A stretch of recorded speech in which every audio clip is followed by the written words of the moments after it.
Selamat siang. Mari kita bersama-sama membumikan multikulturalisme di Indonesia. Multikulturalisme di Indonesia merupakan upaya yang dilakukan dalam segala aspek dalam kesetaraan. Semua orang punya kedudukan dari segi suku, budaya, agama, dan ras.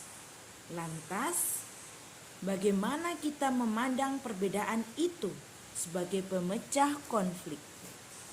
Seharusnya kita menjadi suatu perbedaan sebagai pemersatu, sebagai nilai-nilai untuk menghargai perbedaan tersebut. Indonesia merupakan negara yang syarat dengan kemajemukan. Sebagai buktinya, tidak hanya multi suku, multi etnik, multi agama, tetapi juga multi budaya. Masyarakat Indonesia adalah masyarakat yang plural dan multikultural. Jika dilihat dari sukunya, Indonesia memiliki berbagai macam suku, mulai dari Sabang sampai Merauke. Dengan ini, tidak menutup kemungkinan terjadinya konflik sosial. Pernahkah kalian berpikir, mengapa ayahmu seorang Padang, sedangkan ibumu seorang Jawa? Apakah kalian pernah berpikir, mengapa kulitmu putih sedangkan mereka berkulit gelap? Dan pernahkah kalian berpikir, kenapa matamu sipit dan mata mereka lebar? Apakah kalian juga berpikir, kenapa kulitmu putih sedangkan mereka berkulit gelap? Apakah kamu pernah berpikir, kenapa rambutmu lurus sedangkan rambut mereka keriting? Pernahkah kamu berpikir, kenapa kamu dilahirkan menjadi seorang Indonesia?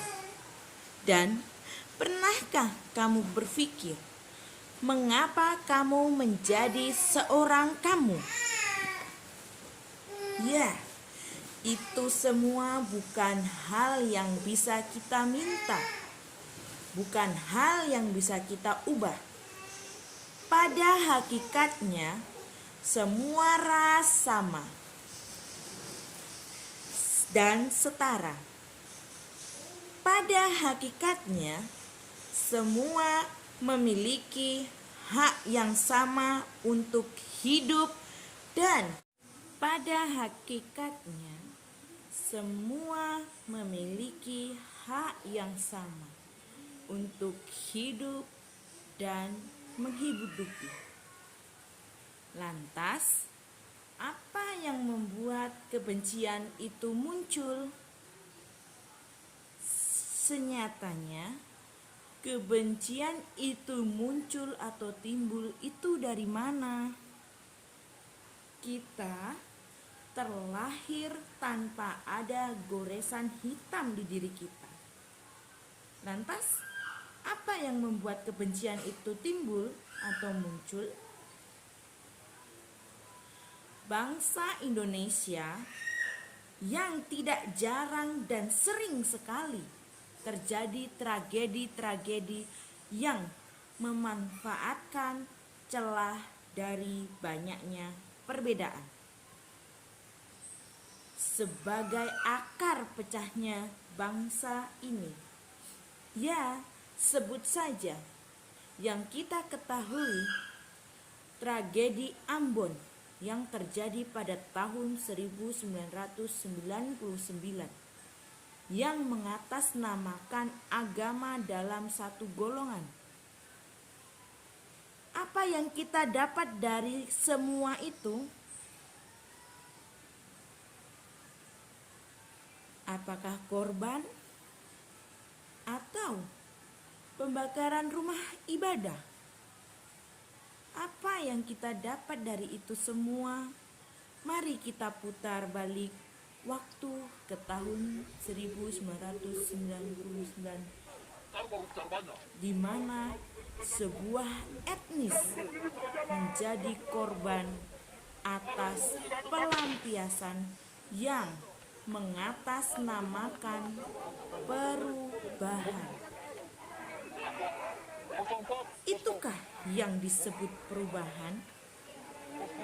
Apakah perubahan harus disertai dengan regangnya nyawa dan kerusakan di mana-mana? Di manakah implementasi dari sila kedua Pancasila kita? Apakah Indonesia didirikan hanya untuk satu orang saja? Hanya untuk satu golongan saja? Apa yang akan terjadi? Apakah Indonesia yang sudah merdeka ini hanya mengagungkan satu, hanya memberikan kekuasaan pada satu golongan? Saudaraku,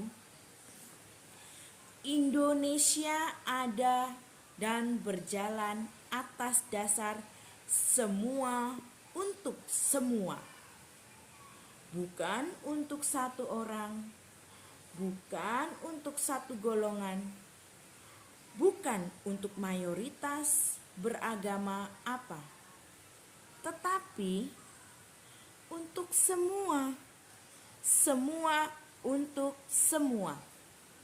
Kenapa? Karena kita majemuk, karena kita dikelilingi perbedaan kepercayaan.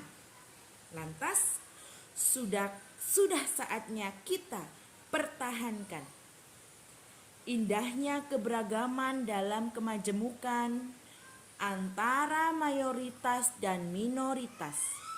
Dengan rasa Nusantara, memang kita bukan sedarah, tapi kita hasil dari sejarah. Dan kita setanah, ya, tanah air Indonesia, Bhinneka Tunggal Ika, dengan dasar Pancasila.